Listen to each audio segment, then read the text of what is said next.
I start my business at the age of 13. I started managing my own business ng age 15, pero 13, entrepreneur na ako. Bakit ang mga water refilling station napapansin nyo?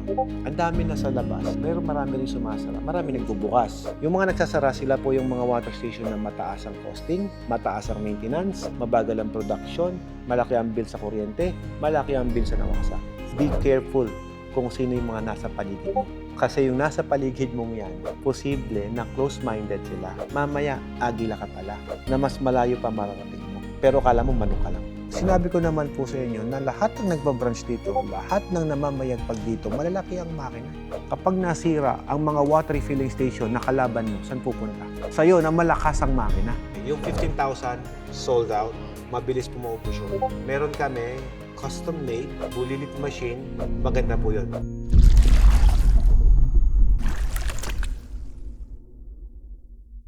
Anyway, by the way, I'm Alfred, sa mga hindi nakakakilala sa akin. Kanina pa ako kumakamay sa inyo, tapos hindi pala kilala, no? Si Sir po ay galing Panggas, di ba? Sila naman po ay taga Cabanatuan, Nueva Ecija. Siguro mga 2 oras o 3 oras tayo mag-uusap dito, ano? Kaya yaman namin yan, kahit 3 oras yan. Ay, naku po. Ako naman, 12 hours ko nagsasalita. Kung alam ko makakatulong sa inyo, hindi ako mapapagod. Meron tayong mga 2 young entrepreneur doon. No? Makinig kayo maigi, ha? Ay, ilang taon mo na? 23. I start my business at the age of 13. I started managing my own business ng age 15, pero 13, entrepreneur na ako niyan. I dealing with the clients na. Yung anak ko, tinalo ko. 8 years old pa lang, entrepreneur na. Yun lang. Hindi po maaga, kundi mas maganda po yung maagang mag-start magnegosyo. Pag kinumpit nyo ang lifespan ng buhay ng tao, at the age natin, yung mga edad nyo yan naglalaro. At sa totoo lang, dapat pala, pag tuntong mo ng teenager, meron ka ng pakialam kung paano kakikita ng pera. At the time of 30 years old, dapat yun medyo retired ka na. 35, retired ka na. Established ka na. Kasi kapag hindi ka nang ginawa mong pattern, ang mangyayari sa'yo, at the age of 30 ka nag-start, naging seryoso buhay, 10 taon, 40 ka na. You have only 20 years to live at wala ka pang ipon. Patay tayo dyan. The same time, mahina na ang katawan mo. At the best time to start the business as early as possible. Kaya nga sabi ko sa mga anak ko, mag-start kayo maaga. Ayan, kasama natin mga bata. Mas maganda po, start yung maaga. Bakit? 23 ka pa lang. Kung bibigyan kita ng time frame, 10 years mong trabahuhin, masenso ka. After, ilan ka na nun? 33 years old ka na. 33 years old, kalakasan mo pa. You have time na mag-tour, mamasyal, kung ano saan ka pumunta. That is the best time to start. Kaya hindi mo sabihin na, bata pa lang, dapat naglilibang pa yan. Mali. Kasi mas malilibang ka kapag nagagawa mo na doon sa araw ng kalakasan mo. Alam mo, namamasyal kami abroad, Alaska. Nasa cruise ship kami. Tapos marirealize mo na lang, tinan mo itong mga to, nakaipon, pero kita mo natutulog lang habang namamasyal. Retired, matanda na. Senior citizen na, doon lang nagsimulang mag-travel. Yes, ma-enjoy naman nila yon. But yung condition ng katawan mo, yun na yung pahina ka na. At bilang magulang, andyan po kayo para i-guide sila. Marami kayong magiging wrong decisions, marami kayong mangyayaring parang, nagkamali kami. At isipin niyo palagi, tuition fee yun. Nagkamali, bangon. At least hindi ka mag-start into zero knowledge. Mag-start ka nang meron ka ng tinatawag na experience. Naku po, ginagawa kong pag-aaral, nililibang ko lang sarili ko. Social life connection lang. But not actually learning. Kasi yung learning talaga nasa street. Ano po ang nagpapahirap sa decision making mo? Budget. Pwedeng utangin. Walang tubo. Yun naman pala, mehe. Sa dami pong nakatayong water refilling station nowadays, it's better to consider always the advantage. Palaging ganun. Kasi sayang ang effort. Bawas sila package 6 ang kinuha. Kayo package 9. Alam nyo ba na ang difference ng puhunan nun ay doble? For example, ang package 6 mo, 4 na piso puhunan. Sa package 9 mo, 2 piso lang. Actually, piso nga lang. So, nakakasave ka 3 piso kada container. Computein mo ngayon, how many bottles of containers ang kaya mong ibenta sa loob ng isang araw. Pwede mong utangin. Wala pong interest. Wala naman kaming pang-collateral. Kapag negosyante ka, dapat huwag ka matakot mangutang. Kung 3 piso, i-multiply mo na lang sa 300 bottles daily. May 900 savings ka agad. Daily yun. 300 na container pa lang nabenta mo. I-multiply mo na lang sa 26 days, that's 1 month. That's 23,000 savings. Sa loob ng isang taon, savings pa lang to 280,000. Madam, tandaan nyo po, isang beses ka lang bibili ng makina at hindi ka na bibili ulit. Kaya nga po sinasabi ko po sa inyo ngayon, marami ng competitor, tapos lalaban po kayo na ang makina mo hindi pandigmaan. Okay, hindi kita pipilitin ha. Basta ako, sinabihan kita. Ito, pinapa-installment namin ng walang interest. Basically, parang napakasulit niyan. Actually, kahapon, yung mga client ko kahapon dito, taga Samar, nag-open kami ng Sunday for the first time. Daming client ng Sunday, no? Meron pa mga taga Leyte, taga Mindanao. Kaya kung taga Batangas ka, hindi pa po kayo yung malayo. Ilang years na tayong leading? 8 plus 10 years of operation pa. So, Kaya 18 years industry na po. Kumbaga, yung tinakbo namin dito is yung quality, competition talaga doon sa Yes. Sa experience namin, naging successful ang negosyo namin within 18 years operation. Own business ko. Iba pa yung sa parents ko. Kasi sa parents ko, hindi pa ako buhay. Nasa water treatment. Kung napanood niyo yung vlog ng tatay ko nung huli, yung tatay ko, yung kamukha ni Ramon, sinusuplayan nila SM. Kung titignan niyo yung years of services namin, matagal. Ngayon, yung sarili kong negosyo, I started in 2008. So medyo matagal na yung sarili kong negosyo. But I started as water refilling station. Hindi ako manufacturer talaga. As water station ako nag-start. Na lumaki dahil sa maganda naman po yung makina. We are the only manufacturer na nag-tailor fit ng mga makina namin according to your water sample. Ganun po siya. Kabusisi, pero still okay. Most of the time, mga nag-ooperate ng water refilling station, marami nagsasara, right? Bakit marami nagsasara? Kasi marami ng makabagong teknolohiya ang lumabas. Bakit ang mga water refilling station napapansin nyo? Ang dami na sa labas, pero marami rin sumasara, marami nagbubukas. Yung mga nagsasara, sila po yung mga water station na mataas ang costing, mataas ang maintenance, mabagal ang production, malaki ang bill sa kuryente, malaki ang bill sa nawasa. Lahat po may maintenance. Kaya lang, ang ginawa ko po dyan, pinatipid sa kuryente, pinatipid sa nawasa, efficient, pinalakas ang capacity, pinaquality ang tubig. Technically po, nag-focus ang Watermax Enterprises pagdating sa makina. Sabi nga ng gumawa ng Nature Spring, since nabanggit mo na lang din, kaibigan ko kasing gumawa niya. Nandito siya nung last time, diyan siya nakaupo. Nasama ko rin sa vlog ko yun, hindi ko pala na-upload. Sabi niya, pare, sinolve mo ang problema ng mga water station. Coming from that guy with 19 FDA certified under his name. High respected guy. Sabi niya, bro, sinolve mo ang problema ng mga operator ng water station by solving their first problem, the machine. Boss, machine talaga ang problema. Kahit anong ganda ng building mo, kahit anong ganda ng packaging mo, pagpalpak ang makina mo, mababankrupt ka sa negosyo to. Ngayon naman, kahit bigyan kita ng magandang makina, kung tatamad-tamad ka rin, mababankrupt din yan. Kung magandang makina mo, efficient yan, matipid, malaki ang advantage mo sa market, tapos masipag ka pa, ang laki ng chances mo maging successful. Yun lang ang keyword yan, yun lang ang key-frame mo dyan. Kapag masipag ka, talago negosyo. Kaya lang kahit masipag ka, kung palpak makina, wala. Hindi mo pwedeng tipirin yan. Kasi yan ang nagpuproduce ng sarili mong produkto. Maraming competition sa market, lamang pa rin ang may advantage. Yung bang kahit nagbagsak sila ng presyo, okay lang, kaya mo sumabay. Bakit? Kasi efficient yung makina ko eh. Tandaan nyo po, compare mo yung package 6, 7, same lang yon, pero yung 9 is twice na matipid. Again, hindi ko kayo kino-convince.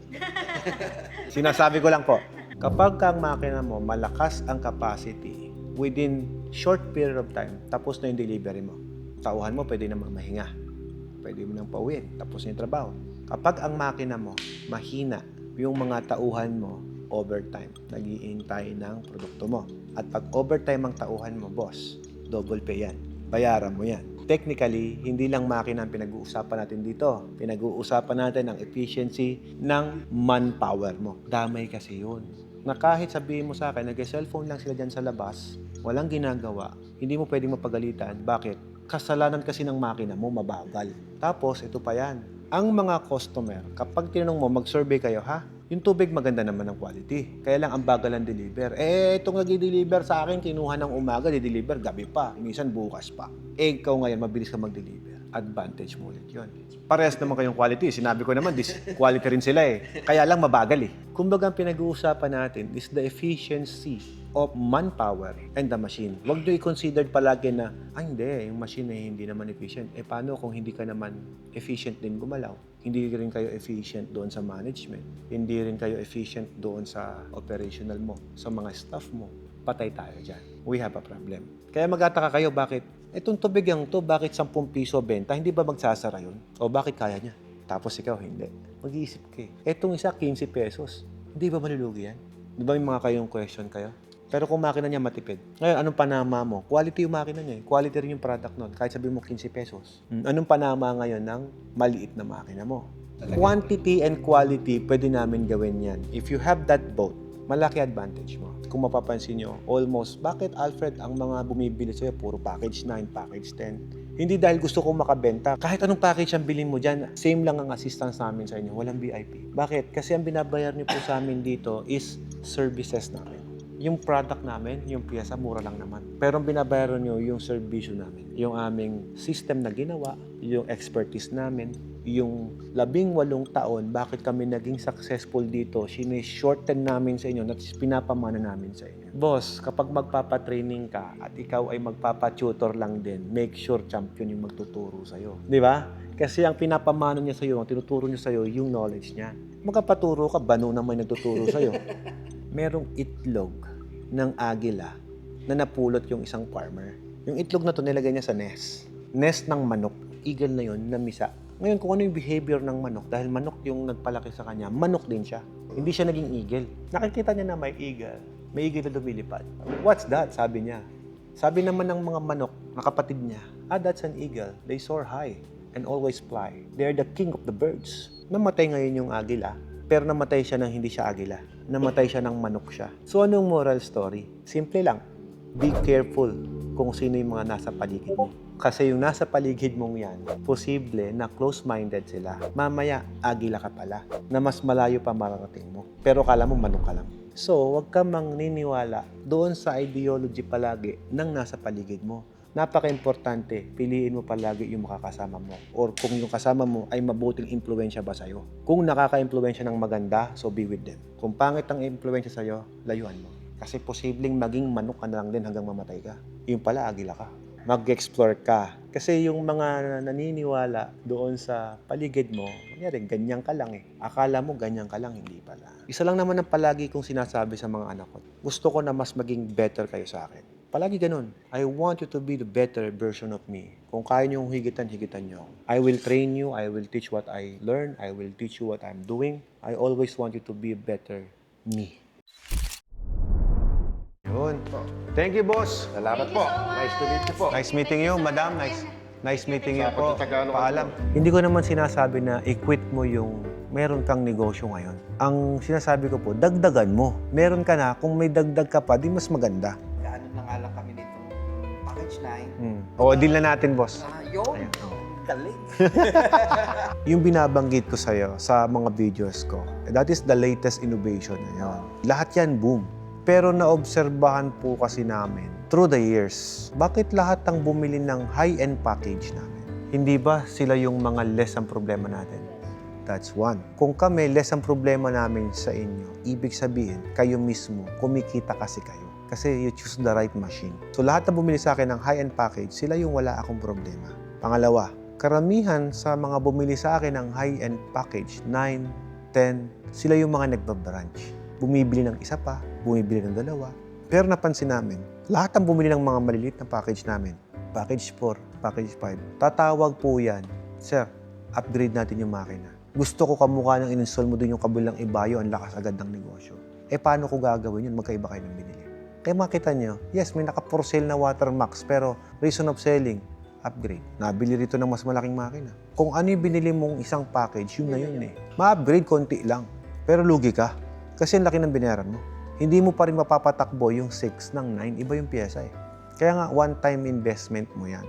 Pag nagkamali ka dyan, sumablay ka ng pili, yari ka. Karamihan na nabili sa atin, di ba? High-end talaga. Okay na po yung 9. Pero kung kaya niyo yung 10, go for 10. Ano po ba yung difference ng dalawa? Yung 10 po, twice na matipid sa 9. Twice. Kahit anong tubig ay pasok mo dyan, kaya niya i-filter. Hindi ko mapantubig dagat yan. Pardon lang yan, hindi. Kung kaya niyang linisin ang ganong kaduming tubig, di basic na basic sa kanyang linisin yung fresh water. Kapag basic sa kanyang linisin yun, di mas efficient. Kapag mas efficient, boss, mas kikita ka kasi efficient makina mo eh. Ito po, mini dump truck. Ito, dump truck na malaki. O isang biyahe, 4 na lulan yun ito. Magkano lang ang halaga na diferensya? Konti lang. Yung 9, okay po yan. Pero ang innovation po kasi, siyempre may option ka eh. May mas gooder option ka. Why not go for this? Pero again, we consider the budget. Ayaw nyo ng commitment, ayaw nyo ng problema. Siyempre, ayaw nyo ng malaking obligation. Siyempre, you go for 9. Kaya hindi ko masyado pinupush. Kasi lagi sinasabi ng client namin, bakit namin bibilin mahal? Hindi kaya ni budget. Sinabi ko naman po sa inyo na lahat ng nagbabranch dito, lahat ng namamayagpag dito, malalaki ang makina. Kapag nasira ang mga water refilling station na kalaban mo, saan pupunta? Sa'yo na malakas ang makina. Ngayon, yung mga container na re-refillan mo yon, kaya mong i-accommodate customer mo, pati customer nila. Pag natikman nila yung lasa ng tubig mo, bakit sumarap yung tubig ng nagdi-deliver sa amin? Saan ba nabili yun? Nasira yung makina, umiigib sa inyo. Ngayon, boss, hindi mo kayang i-cater yung iba. Every summer, dumodoble benta mo. Kung 300 ka ngayon, baka summer 600. Ang tanong, kaya bang ilabas ng makina mo? Anong solusyon? Malaking makina. Hindi na po baling sobra ang nilalabas mong product kaysa kulang. Kasi at the end of the day, yung fast delivery pa rin po ang mananaig. Ako, I'm looking at for 9 or 10. Depende sa inyo which one you wanted to buy. Okay, gawin natin yung kontrata, sir. Sige, sir. Mag-down na po ba kayo ngayon? Reservation lang muna, sir. I-attach natin to sa kontrata natin na iniwan nyo sa akin. Upon signing of contract, sir, pwede naman na iuwi nyo na yung kontrata. Dalawa lang ang requirements namin, collateral and cheque. Tapos na. It's 35 working days kapag nabayaran nyo po yung down payment. Ngayon kasi nagbigay kayo reservation. Binigyan mo ko ng 20,000. Yung 20,000 mo, assurance po yan na yung package na kinuha nyo ay hindi natataas ang presyo. Yan na po yan. As is na po yan. Ngayon, dahil na-reserve nyo po siya, okay na tayo doon. Now, kung gusto mong ipagawa na yung makina, gagawin na namin yung building, magsisimula na kami, establish na siya agad. The moment na gusto nyo na siyang ipa-deliver, dapat po, ahead of time, nabayaran nyo na po yung kalahati, down payment, para yung makina nyo, maipipila namin kayo sa lineup namin. 35 working days. Within that period of 35 working days, doon palang tatakbo yung pagbuo namin ng makina. Sa ngayon, nag-reserve ka, hindi pa namin gagawin ng makina. Ayaw naman namin, naali-alikabukan dito yan. Maluluma. Baka sabihin mo, bakit second hand binigay mo sa akin? Kasi tagal na nang nakatambak dyan yan. Babalutin ko ng plastic lang yan. Kahit online na lang yon, sir. You don't need to come here. Para di na kayo maabala. Total, may hawak kang kontrata. Meron ka ng pinangahawakan, sir. May habol ka ni. Kontrata pa lang, pag breach of contract, pwede mo na ako i-demand eh. Kasi pirmado ko yan eh. May idea ko dyan. Kaya po, pinapagawa ko na yung kontrata kahit reservation pa lang yan. Hi. Hello. Hi, ma'am. Ano mo ay paglilingkod ko, sir? Wala na ako may paglingkod. Laki ng binili niyo, sir, ha? $12,000 per day, package na yun to. Yayamanin siya ang shoutout. Abangan niyo, guys, ha? Kapastar lang. Alright, shoutout sa'yo. Pumunta ka dito, kamo. Punta ka dito, ikaw na lang. Madam, mga bossing, anong may paglilingkod ko sa inyo? Whole house water treatment. Naku, napakaganda po noon. Isipin mo, hanggang bidet, pwede kang uminom. Pag sinabi pang whole house, yung mga ganun po yung malalaki. Yung 15,000, sold out. Mabilis po maubos yun. Meron kami, custom-made, bulilit machine. Maganda po yun. Yan ang maganda. Pagka magaganda, talaga medyo may presyo. Pwede daw kulugan. Sige nga, gawa nga ako ng installment plan yan. Pero sa ngayon, wala pa eh. Lahat po na binibili nyo rito, free installation, kami po lahat ang gagawa. Just sit back and relax. Kung ano yung nagagawa po ng malaking makina, yan po yun. Kaya lang ginawa po namin compact para at least kayo po hindi po mag-consume ng space sa bahay mo. Kung gusto mo ng centralized, sir, ito yung isa yung binabanggit ko sa inyo kanina. Ito is the bulilit package. Yan. Ito dalawa lagi available to, hindi kami nauubusan yan. Kasi nga, ito po, kung ano nakita nyo yung gamit ng malalaking equipment ko na yon, meron ako kasi ito gawa namin mismo to. Ito ngayon, yun nandun sa kabila, yan iniinom nyo po ngayon. Ngayon, parehas din naman ang lasa doon sa isa yung binabanggit ko. Pero I will recommend, ito centralized na po siya. Ito, 80K lang. 120 plus 80K, buong bahay mo, may sarili kang water station, filtration, 200,000, buong bahay. Parang ganyan po yung binibili ni Sir Jason Castro. Come to think of it, water, yun po yung talagang pinaka ginagamit natin sa household. Ini-incorporate namin yan sa mga kontraktor ng building. Na dapat pag ginawa nyo tong building na to, tong bahay na to, dapat meron na pong filtration na kasama. Kasi ang tubig, yung deep well natin, papangit ng papangit. Yung mga bahay po natin, for example, meron kang dishwasher, yung mga ginagamit mong cleaning agent, tiles mo, lahat naninilaw kapag kapangit ang tubig. Kung tubig poso ka, hindi ka naman nakanawasa, go for this. May sarili kang water treatment na hindi amoy chlorine yung tubig mo. Pwede saan? Ang swimming pool, mas maganda i-chlorine mo. Kasi yun nakabilad sa araw. Pag nakabilad sa araw, naglulumot. Magkano ang gusto nyo? Ba't kayo bumibili agad? Gi-inquire pala, bumibili na agad. Para diretso na. Actually, may enjoy niyo po yung water system, lalo pag babae. Yung buong bahay niyo, sir, ang nilalagay ko, nakita mo yung dilaw na yun. Yan po yung nilalagay ko, yung dilaw. Lagyan ko rin siya ng antibacterial filters din para lahat ng punta sa faucet niyo walang bacteria.